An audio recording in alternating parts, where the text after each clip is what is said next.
শালতোড়া কালী মন্দিরে আছি থানার ভিতরে। এই যে কালী মন্দির, উল্টো দেখো। আমরা এখন মন্দিরের দিকে যাচ্ছি, তোমাদের মন্দিরের দর্শন করাবো। তো দেখি মন্দির, সামনের দিকে যাই মন্দিরে। আমরা কালী মন্দিরের ভিতরে যেয়ে তোমাদেরকে দেখাচ্ছি মন্দিরটা। সামনে যাই মায়ের মন্দিরের কাছে। তো এখন সামনে মায়ের মন্দিরের দিকে যাচ্ছি। মন্দিরে যে মায়ের মূর্তি তোমাদেরকে দেখাচ্ছি। তো মায়ের প্রতিমাটা কি সুন্দর লাগছে দেখো। নেমে তোমাদেরকে একটা সাইডে শিব মন্দির আছে দেখাচ্ছি আমরা। আছে শিব মন্দির ওই যে। তো চলো মহাদেবের মন্দিরটা তোমাদেরকে দেখাই সামনে থেকে।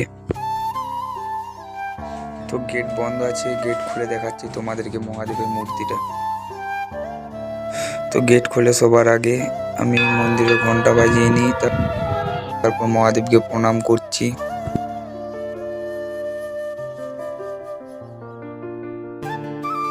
এটা হলো নন্দী মহারাজ আর এটা হলো শিবলিঙ্গ। তো আজকের ব্লগটা এখানেই শেষ।